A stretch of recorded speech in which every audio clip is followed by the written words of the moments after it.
तो इस तरह हमने 6 विटामिन और मिनरल के बारे में जाना। ये फर्टिलिटी को बढ़ाते हैं, इनके लेने के तरीके को भी जाना। हमें बचपन से ही सिखाया जाता है ना, दूध नहीं पियोगे तो हड्डियां कमजोर हो जाएंगी, सब्जी नहीं खाई तो शरीर में दर्द होगा, विटामिन नहीं मिलेंगे तुम्हें बिल्कुल भी। ये चीज बड़े होने पे भी लागू होती है। आज के वीडियो में हम ऐसी बहुत सारी प्यारी प्यारी बातें जानने वाले हैं जो कि आपकी इनफर्टिलिटी को ठीक कर सकती है। हेलो एवरीवन, आप देख रहे हैं यूट्यूब साहेली चैनल और बहुत बहुत स्वागत है आप सभी का इस चैनल में। आज मैं आप सभी के साथ बहुत इंपॉर्टेंट बातें शेयर करने वाली हूँ। कुछ ऐसे विटामिन के बारे में हम बात करेंगे जो कि फर्टिलिटी के लिए बहुत इंपॉर्टेंट है। लेकिन विटामिन का नाम आते ही दिमाग में क्लिक करता है कैप्सूल, टैबलेट, मेडिसिन। जी, कैप्सूल, टैबलेट और मेडिसिन की बात मैं नहीं करती। मैं केवल डाइटरी सप्लीमेंट और एक अच्छी डाइट और लाइफस्टाइल की बात करती हूँ। तो आप अपनी फर्टिलिटी नेचुरली बढ़ा सकते हैं इन विटामिन पर ध्यान देकर कि इनको लेना कैसे है, इनका महत्व क्या है। क्योंकि कई बार हमारी सारी रिपोर्ट्स अच्छी होती हैं या फिर सेकेंड प्रेगनेंसी प्लान कर रहे होते हैं और सब कुछ अच्छा होने के बावजूद भी कंसीव नहीं होता, उस समय विटामिन का रोल थोड़ा सा बढ़ जाता है। मेल फीमेल दोनों के लिए ये वीडियो, महिलाओं के लिए भी और पुरुषों के लिए भी। बात इतनी है कि महिलाएं 9 महीने अपने शरीर में प्रेगनेंसी रखती हैं तो थोड़ा सा इंपॉर्टेंस बढ़ जाता है महिलाओं का, लेकिन पुरुषों के लिए स्पर्म क्वालिटी भी उतनी ही इंपॉर्टेंट है एक हेल्दी प्रेगनेंसी के लिए। आज के वीडियो में हम जानेंगे कि विटामिन को डाइटरी सोर्सेज से कैसे लें, इनोवेटिव तरीके से किस तरीके से ले सकते हैं और ये आपकी फर्टिलिटी को 100% बढ़ाते हैं। जो लोग अच्छी लाइफस्टाइल फॉलो करते हैं, डाइट फॉलो करते हैं, उनको दवाओं की जरूरत ही नहीं पड़ती। तो आइए जानते हैं कौन से विटामिन आपको अपनी फर्टिलिटी बूस्ट करने के लिए लेने हैं। सबसे पहली सबसे महत्वपूर्ण चीज है फॉलिक एसिड। बहुत सुना होगा आपने भी ना फॉलिक एसिड के बारे में। जी हाँ, ये है ही इतना महत्वपूर्ण क्योंकि जिस माँ में फॉलिक एसिड की कमी रहती है उसके बच्चे में जन्मजात विकृतियां आ जाती हैं और वो एक सजा की तरह भुगतना पड़ता है। तो क्यों ना हम शुरू से ही फॉलिक एसिड की मात्रा अपने शरीर में बढ़ा लें। बहुत ज्यादा कमी होने पर, बहुत ज्यादा अगर महिला कमजोर है, तब जब आप डॉक्टर को दिखाने जाते हैं तो दवा दी जाती है और लेनी भी पड़ती है क्योंकि उनका डाइजेशन भी वीक होगा, वो उतना डाइट भी नहीं ले पाएंगी, तो उनको सप्लीमेंट देना पड़ेगा। लेकिन हरी सब्जियां और पत्तेदार सब्जियां अगर आप खाते हैं, दाल, सब्जी, फल सब खा रहे हैं अगर आप, तो आपको फॉलिक एसिड मिल रहा है। प्रेगनेंसी प्लानिंग में अपने टेस्ट करवाएं। टेस्ट में अगर लेवल अच्छा नहीं आता है तो आप डॉक्टर से जरूर बात करें और सप्लीमेंट जरूर लें। डीएनए रिपेयर का काम करता है ये फॉलिक एसिड। इसीलिए अगर बढ़ती उम्र में भी कंसीव करना चाहते हैं तो डीएनए में आने वाले डिफेक्ट से बचने के लिए फॉलिक एसिड को आप इंपॉर्टेंस दीजिए।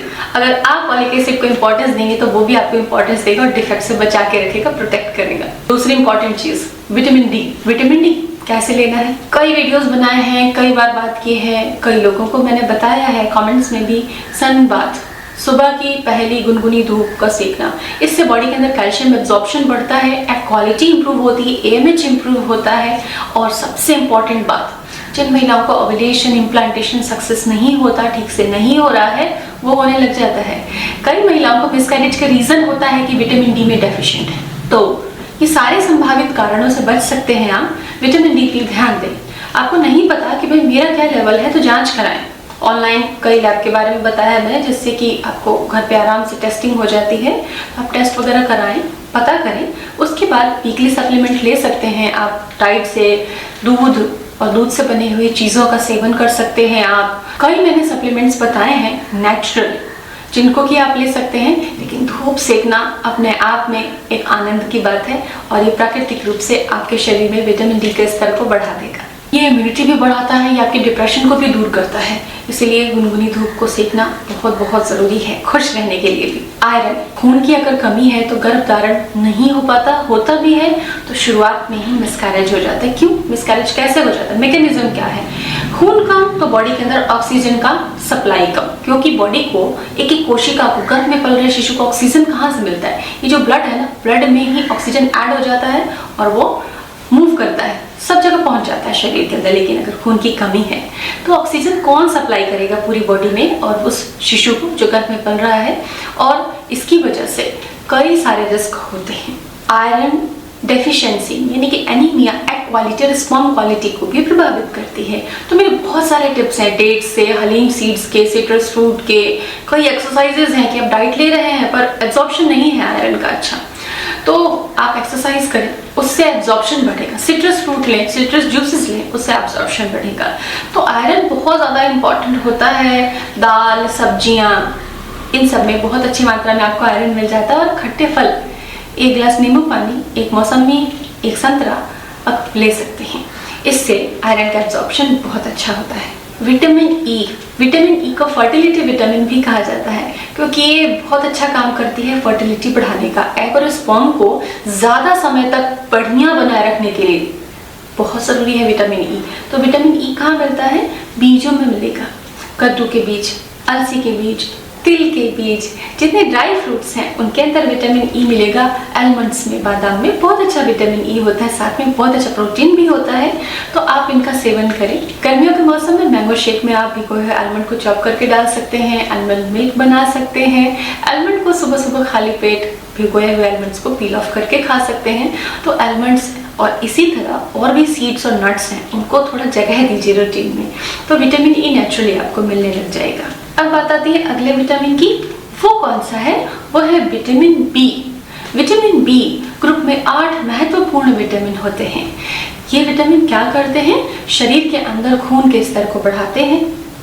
आपको अगर भूख नहीं लगती है, भूख खत्म हो गई है, एपेटाइट लॉस है, तो जब भूख ही नहीं लगेगी, खाना ही नहीं खाएंगे, तो पोषण मिलेगा कैसे? और इनफर्टिलिटी की प्रॉब्लम होगी आपको due to low nutrition level. इसीलिए एनीमिया से बचने के लिए, शरीर को रोगों से प्रतिरक्षा देने के लिए आपको विटामिन बी लेना बहुत ज़रूरी है। तो विटामिन डी अपने रूटीन के खाने में ही होता है। दाल, सब्जी, अनाज, इनमें आराम से मिल जाता है।